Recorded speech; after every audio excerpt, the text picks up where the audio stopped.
Kalau seandainya Polri berada di kementerian, maka Polri itu sama dengan Satpam. Saya kira orang-orang yang mencoba menyebarkan isu, meminta agar Polri berada di bawah kementerian adalah orang yang ingin melemahkan kekuasaan pimpinan suatu negara, yaitu dalam hal ini Presiden Republik Indonesia, Bapak Prabowo Subianto. Begitu. Apa yang dilakukan oleh Sigit itu seharusnya itu ada pembangkangan atau pengkhianatan atau penghinaan buat atasan.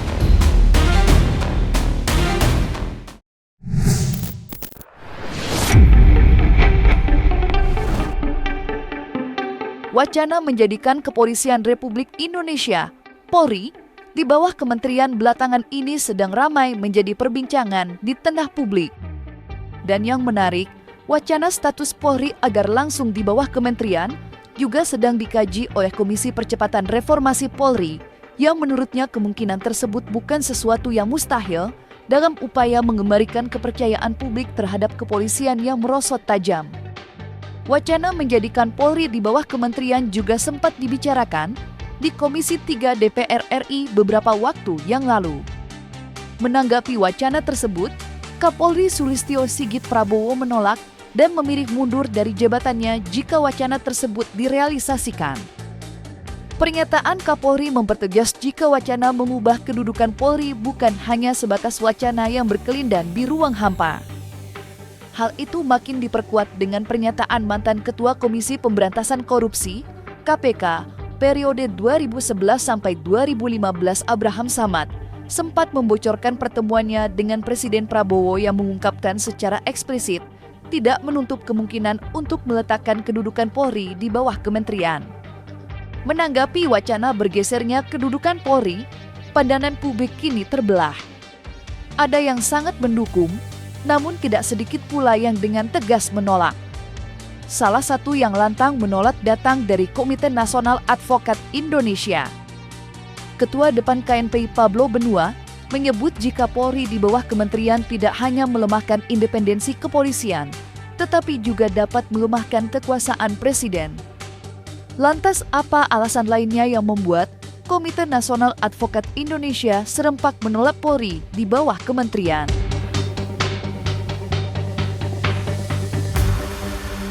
Terkait isu di mana sejumlah desakan dari kalangan masyarakat yang meminta agar Polri berada di bawah kementerian.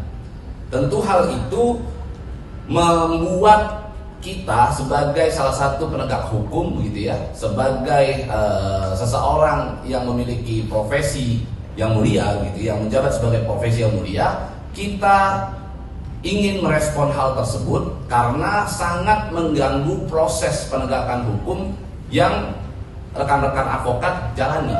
Jadi kita datang kemari berbicara, berstatement sebagai representasi advokat.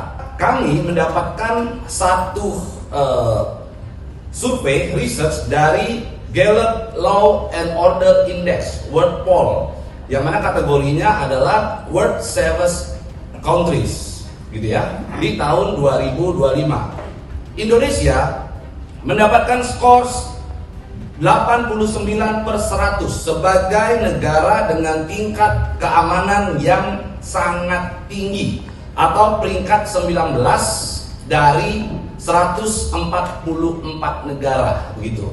Nanti di belakang layar bisa dilihat, kita akan tampilkan gitu.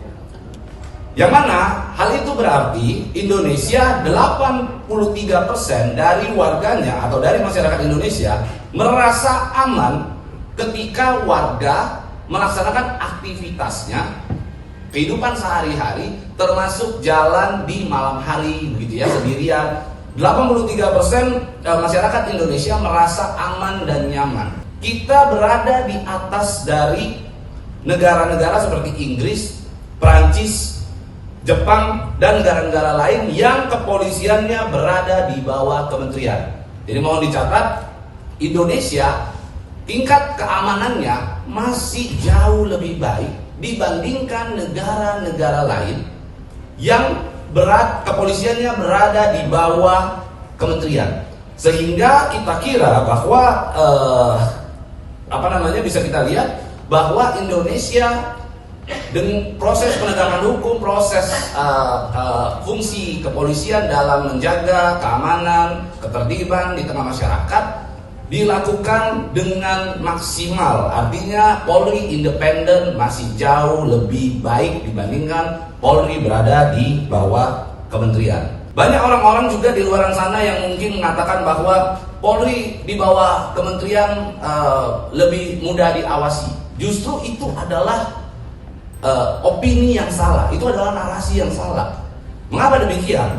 Jika Polri berada di bawah kementerian, maka dapat kita sebut rawan terjadi politisasi berbasis anggaran. Bayangkan, penegakan hukum dapat diintervensi secara politis dengan tarik-menarik berbasis anggaran. Bayangkan, banyak sekali kita bisa lihat nantinya kalau seandainya jadi kementerian, maka menteri akan menjadi aktor politiknya, sementara polisi akan menjadi alat politik. Kita sangat menolak begitu ya, jangan sampai hal tersebut terjadi di Indonesia, karena bayangkan gitu ya, polisi jadi alat kekuasaan rejim harian. Polisi akan menjadi alat kekuasaannya rejim harian dengan sandra anggaran tersebut. Maka kita sangat menolak jika Polri berada di bawah kementerian. Dan kita mendukung Polri untuk berada independen di bawah presiden. Kalau seandainya Polri berada di kementerian, maka Polri itu sama dengan satpam yang disuruh menjaga minimarket oleh manajernya begitu. Jadi si satpam tersebut disuruh jaga bukan berdasarkan apa yang dicuri, tetapi apa yang diorder oleh manajernya. Nah, itu yang kita hindari agar Polri tidak berada di bawah kementerian. Pertarungan wacana mengenai kedudukan Polri di bawah kementerian tidak hanya di ruang publik, tetapi juga merambah di media sosial. Khusus di media sosial, Pablo Benua bersama timnya menemukan data yang cukup mengejutkan, yakni ada dugaan penggunaan buzzer secara masif yang digunakan untuk menyebar narasi bernada sentimen negatif terhadap Polri. Tujuannya jelas, menyetujui Polri di bawah langsung pengawasan kementerian. Dengan adanya bukti pengerahan buzzer untuk menggiring opini Polri di bawah kementerian, merupakan sebuah bukti ada tarik ulur kepentingan politik yang menginginkan agar Polri di bawah kendali kementerian, bukan lagi di bawah presiden. Saya kira orang-orang yang mencoba menyebarkan isu, meminta agar Polri berada di bawah kementerian adalah orang yang ingin melemahkan kekuasaan pimpinan suatu negara, yaitu dalam hal ini Presiden Republik Indonesia, Bapak Prabowo Subianto begitu. Hasil analisa kami, ada opini dan cyber begitu ya, dan serangan cyber dari banyak pihak yang mencoba membangun narasi dan opini menggunakan buzzer dan clipper di sosial media. Bisa kita lihat di tayangan. Kami sudah melakukan analisa. Di sini terlihat ada 19% bot user dan cyborg user. Apa itu cyborg user? Cyborg user adalah orang-orang yang diminta, sekelompok orang yang diminta begitu ya, untuk melakukan serangan-serangan dengan narasi yang serupa terhadap sejumlah video, sejumlah konten di dalam sosial media yang mana kesannya menggiring agar polisi berada di bawah kementerian. Tentu hal ini, isu tersebut, desakan ini gitu ya, desakan agar Polri berada di bawah kementerian adalah desakan yang tidak organik. Lalu selanjutnya ada opini ketidakpuasan masyarakat terhadap Polri yang digiring juga melalui sosial media begitu, menggunakan buzzer dan clipper di sosial media. Salah satunya kita bisa lihat stand up komedinya Panji Pragiwaksono, teman saya begitu ya. Dipotong bagian akhirnya di mana Panji menyebutkan polisi kita membunuh begitu. Lalu di komennya secara dadakan semua bilang polisi harus berada di bawah kementerian. Tentu ini adalah sebuah kesengajaan yang dibuat secara sistematis untuk menggiring opini. Yang kami khawatirkan masyarakat tergiring opininya sehingga terciptalah chaos di tengah-tengah masyarakat. Saya ingin sampaikan hanya orang bodoh yang mempercayai, yang bisa memaknai suatu pertunjukan komedi.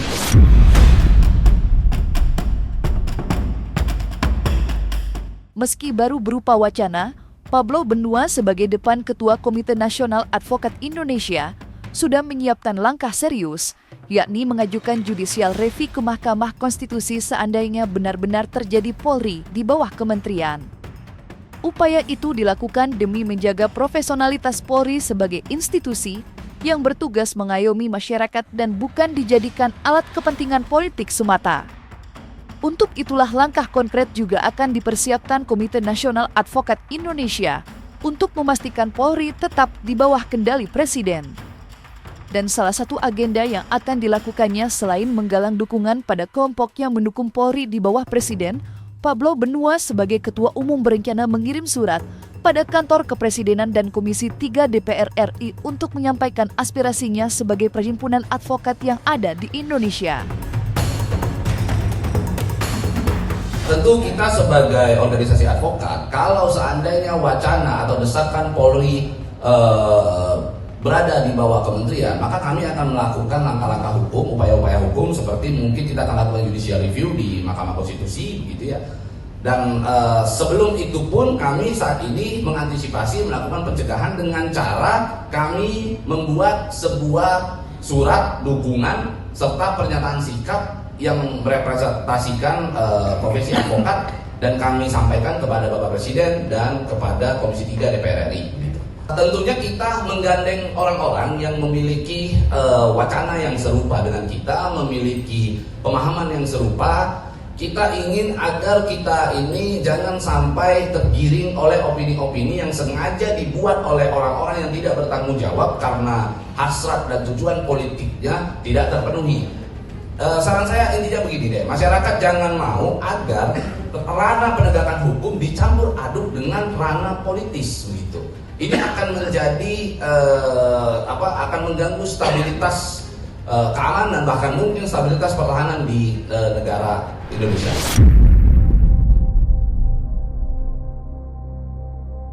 Di ruang publik, wacana menggeser kedudukan Polri di bawah kementerian masih berlangsung. Perang wacana dan penggiringan narasi terus dilakukan oleh pihak-pihak yang berupaya mengambil keuntungan. Di tengah pembusukan narasi yang tak lagi sehat, yang ditandai pengerahan buzzer, Komite Nasional Advokat Indonesia yang dimotori Pablo Benua dan anggota teras KNPI lainnya seperti Christopher Anggasastra, Santo Nababan, dan Koko Joseph Irianto satu suara dalam menyampaikan harapannya agar Polri tetap di bawah Presiden dan sama-sama akan berjuang di tengah gelembung pembusukan yang riuh di media sosial. Harapan kami Komite Nasional Advokat Indonesia begitu ya. Kami ingin agar tidak posisi Polri yang saat ini independen dan berada di bawah Presiden tidak diotak-atik, tidak diganggu-gugat. Kami ingin agar posisi Polri saat ini tidak lagi didesak untuk di bawah kementerian, tapi sekarang kita fokus untuk memperkuat Polri dengan mereformasi penegakan hukum dengan cara memperkuat Polri.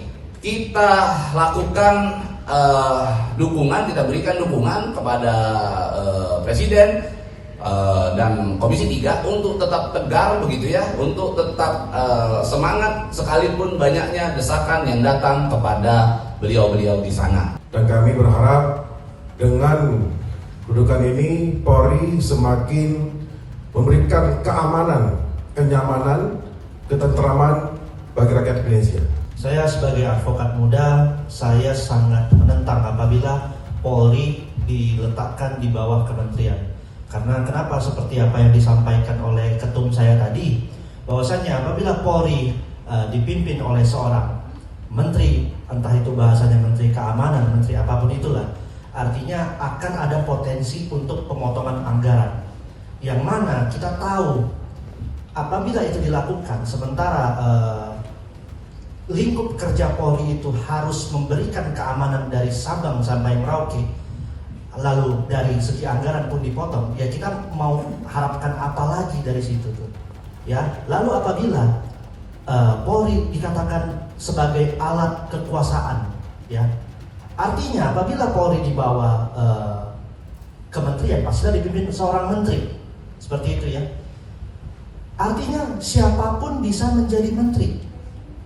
Dan kami sebagai advokat muda, kami itu apabila siapapun bisa jadi menteri, kami agak sedikit trauma dengan bahasa petugas partai. Mohon izin ya. Jangan nanti apabila Polri di bawah kementerian, maka Polri akan digunakan sebagai alat kekuasaan dari petugas partai tersebut, kan itu. Kita nggak mau itu terjadi. Maka daripada itu, kami sangat menentang Polri di bawah kementerian. Dan Polri harus tetap independen. Dan menurut kami, pekerjaan Polri hingga hari ini sudah sangat baik ya. Polri presisi, Polri profesional. Kalau kita bicara ke profesionalitas Polri, kami advokat yang paling tahu. Saat ini kami bikin laporan gampang, ya, ditanggapi dengan cepat dan proses pengerjaannya menurut kami sangat profesional. Jadi sekali lagi saya sampaikan sebagai advokat muda, saya menentang keras Polri di bawah kementerian. Terima kasih. Saya juga sama, satu suara dengan organisasi bahwa saya juga menentang polisi di bawah kementerian. Karena apa? Karena polisi menurut saya, Polri dalam hal ini punya tempat yang sangat krusial, yaitu adalah gerbang utama untuk mencari keadilan dalam segi pidana dan sebagainya begitu. Jadi Polri sedikit pun tidak boleh dilemahkan, malah harus diperkuat dengan keindependenan sendiri dan langsung di bawah presiden. Menurut saya demikian.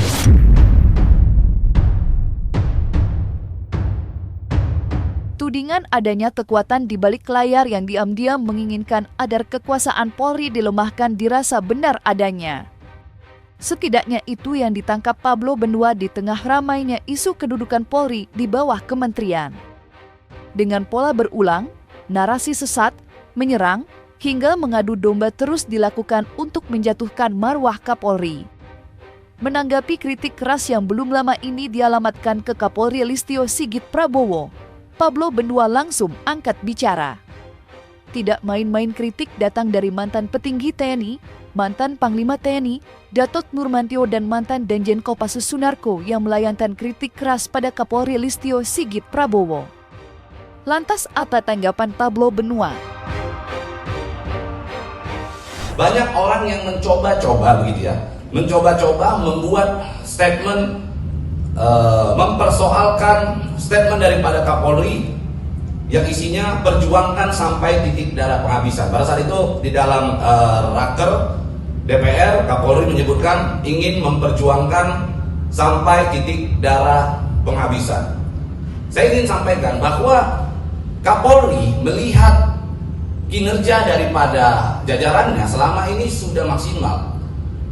Benar-benar sudah bekerja berdasarkan tugas pokok dan fungsinya begitu ya. Dan Kapolri melihat bahwa selama ini Indonesia mendapatkan tingkat kepuasan terhadap rasa keamanan dan rasa kenyamanan begitu ya. Yang mana hal itu tentunya kenapa Kapolri menyampaikan hal tersebut kepada DPR itu adalah bagian daripada bentuk cinta kepada masyarakat dan institusi. Nah, kalau ada pihak yang mengatakan bahwa Kapolri menyampaikan bahwa perjuangkan sampai titik darah penghabisan adalah suatu hal yang arogan begitu. Saya ingin sampaikan, kalau saya ketemu sama katakan seseorang misalnya Mas wartawan begitu. Saya lihat Mas, lalu Mas menyatakan bahwa saya menantang begitu. Nah, kira-kira yang jadi pertanyaan saya, yang arogan siapa? Saya yang melihat atau Mas yang menyatakan bahwa saya yang menantang kan begitu. Nah, sehingga tidak ada kami sebagai masyarakat, kami juga sebagai salah satu penegak hukum, sebagai advokat, kami melihat tidak ada satu bentuk arogansi yang ditunjukkan oleh Kapolri. DPR itu tempat mendengarkan atau menampung aspirasi. Aspirasi siapa? Aspirasi seluruh rakyat Indonesia, dan Kapolri juga bagian daripada rakyat Indonesia.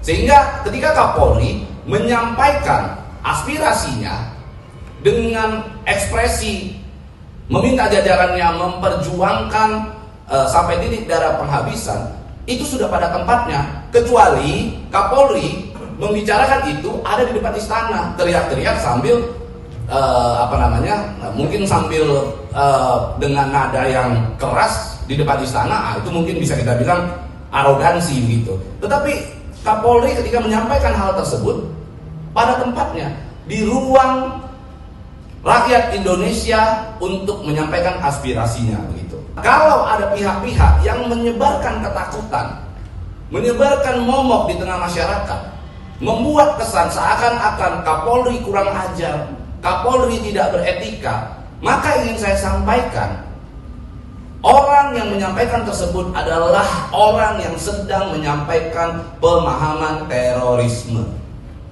Karena mengganggu stabilitas keamanan suatu negara itu adalah upaya-upaya atau cara-cara orang untuk melakukan teror terhadap masyarakat.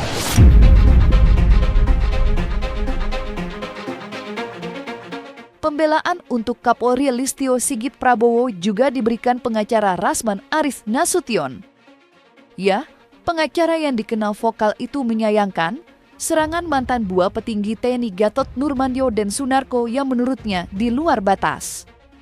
Mengingat kritik yang disampaikan di luar kepantasan sebagai tokoh yang cukup berpengaruh. Lantas seperti apa protes keras Razaman atas pernyataan Gatot Nurmantio dan Sunarko yang dianggap membabi buta saat menyerang Kapolri Listio Sigit Prabowo? Pertahankan sampai titik darah penghabisan. Emangnya ada yang menyerang polisi atau institusi polisi? Pernyataan konyol, kekanak-kanakan. Pernyataan ini jelas pembangkangan dan menantang pimpinannya. Atau menantang pada negara, menantang rakyat ya. Dan merasa paling kayak jago aja, kayak bisa mati, kayak pernah perang aja si saya bekas orang pasukan khusus. Apa yang dilakukan oleh Sigit itu seharusnya itu ada pembangkangan atau pengkhianatan atau penghinaan buat atasan. Terkait dengan beberapa statement dari para yang menamakan dirinya para tokoh yang ya selalu orang bilang ini tokoh oposisi dan atau yang selama ini kerap kita lihat menyampaikan kritik-kritik terhadap pemerintah yang sekarang, yang lalu dalam menerima Pak Joko Widodo dan terhadap Polri. Saya kembali menyesalkan pernyataan dari Bapak Maijen TNI Purnawirawan Pak Haji Sunarko selaku mantan Danjen Kopassus dan saat ini menjadi salah satu yang sering mengkritik pemerintahan sejak dari Pak Jokowi sampai dengan Pak Prabowo Subianto. Dan yang teranyar, saya melihat 2 hari yang lalu Pak Sunarko ini berstatement cukup keras dan menyebut bahkan dalam tanda kutip dugaan saya ini, kalau saya tidak salah dengar, menyebut bahwa Jenderal Polisi Dr. Andes Listio Sigit Prabowo MSI selaku Kapolri adalah orang yang tolol, orang yang bodoh, orang yang membangkang, dan pengkhianat. Kalau saya tidak salah kutip begitu. Bahkan anggota DPR itu disebut beliau sebagai Dewan Pengkhianat Rakyat. Saya kira Pak Sunarko, mohon maaf, saya ini yang junior-junior ini, kita juga aktivis, akademisi, saya juga pernah DPRD 2 periode, lawyer profesional. Saya kira tidak patut ya, setelah Pak Gatot Nurmantio mengeluarkan kata-kata kurang ajar, kemudian Bapak mengatakan tolol, bodoh, dan lain sebagainya, saya kira muncul pikiran kita sebagai warga sipil ya. Kok rasanya 2 petinggi TNI ini bicaranya sangat-sangat tidak edukatif. Dalam tafsir saya itu diduga provokatif dan menghina. Satu, dapat diduga menghina Kapolri secara pribadi dan diduga juga menghina Polri secara institusi. Dan juga, mohon maaf, ya, menyebut bahwa ya Pak Jokowi ini ya seolah-olah orang yang sangat tidak baik bagi negara ini sejak beliau memimpin. Saya kira mari kita Pak Sunarko berdiskusi hangat. Mari kita berdiskusi panjang tentang statement Bapak tersebut. Kalau kita baca TAP MPR nomor 6 dan TAP MPR nomor 7 tahun 2000, justru pemisahan Polri dari TNI adalah dalam rangka menyambut spirit semangat reformasi. Dan kalau malah Polri di bawah institusi lain, katakan Kementerian Dalam Negeri dan atau dibentuknya Kementerian Keamanan, maka justru itulah pengkhianatan terhadap MPR. Apalagi DPR RI Komisi 3 dan sidang paripurna sudah menyatakan bahwa Pak Kapolri, institusi Polri tetap di bawah Presiden sebagai kepala negara. Dalam rangka apa? Dalam rangka bagaimana seorang Kapolri bisa bertanggung jawab langsung kepada Presiden, melaporkan tugasnya karena ini menyangkut Kamtibmas dengan fungsi pelayanan, dengan fungsi pengayoman, dengan fungsi perlindungan atau melayani, mengayomi, melindungi masyarakat yang mereka implementasikan dalam satu moto atau ikon, yaitu presisi.